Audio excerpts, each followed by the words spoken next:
guys! Welcome back ulit sa ating vlog ngayon. For today's video, pupunta po tayo ulit sa aming kaharian kasi may trabaho na naman. Habang nasa malayo pa nga ako, may natatanaw na ako na para bang may nasusunog. Kinabahan ako, baka yung kaharian na namin yung nasusunog. Nagmamadali akong lumapit at hinanap ko kung saan nanggagaling yung makapal na usok. Ay dito lang pala nanggaling yung usok. Nagsisimula na pala yung trabaho namin. Ito po yung sinasabi kong trabaho dito sa kaharian. Mag-uuling po kami. Si Mamay at si Papay nga po pala yung mga kasamahan ko sa pagtatrabaho. Na-late lang po ako kasi naligo pa. Pagkarating ko nga, tumulong na ako kasi sayang naman yung oras. Nagmamadali rin kami kasi baka abutan kami ng ulan. Medyo madilim na nga yung paligid kasi parang babagsak na yung ulan. Wala pa namang masisilungan dito sa kaharian.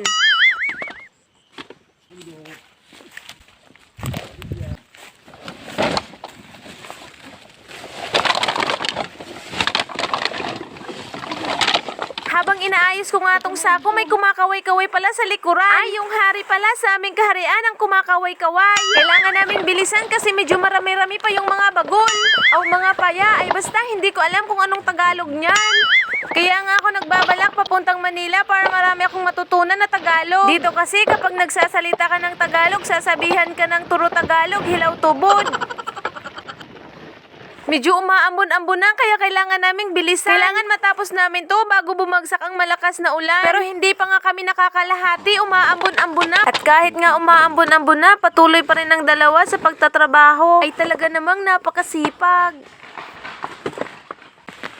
At dahil umulan na nga, sisilong muna ako dito sa super expensive kong tent. Dito tayo magpapalipas ng gabi. Joke, dito tayo magpapalipas ng ulan hanggang tumigil. Back to work na nga kami nang tumigil na ang ulan. Baka umulan na naman, masasayang yung uling. Kaya pala umulan kasi sobrang kapal ng usok na pumunta sa clouds. Wow, bali gani sa clouds, pwede man sa dampog nagkadto.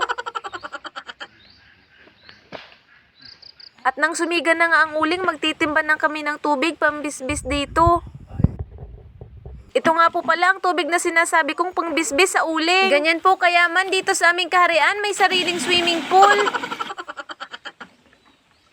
At saka ang hari nga pala sa aming kaharian na magdadala ng tubig. Habang nagvi-video nga ako, may nakita ako na manok na lumalakad. Ay parang nakakaisip ako ng lechoneto ah. Ganito nga po pala ang itsura ng uling kapag naluto na. Binibisbisan namin ng kaunting tubig at pagkatapos nilalagyan na namin ng kawayan. Ganito nga po pala mag-uling, nilalagyan muna ng kawayan tsaka nilalagyan ng upak ng saging. At pagkatapos lagyan ng upak ng saging, isusunod naman ang dahon ng anahaw. At kapag nalagyan mo na lahat, pagkatapos niyan, lagyan mo na ng duta dito sa mga gilid-gilid. Siguraduhin mo na wala ng sisingaw ng mga usok sa gilid-gilid. Pag may sumingaw kasi yan, imbes na makakuha ka pa ng 6 na sako, baka isang sako na lang.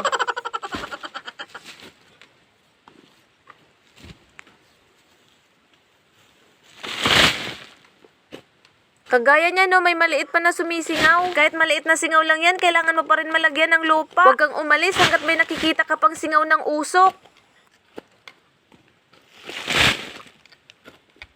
Ito na nga po pala yung after ng pag-uuling namin. Dito na nga po pala nagtatapos ang aking voice over. Maraming salamat po sa pagtapos ng aking video.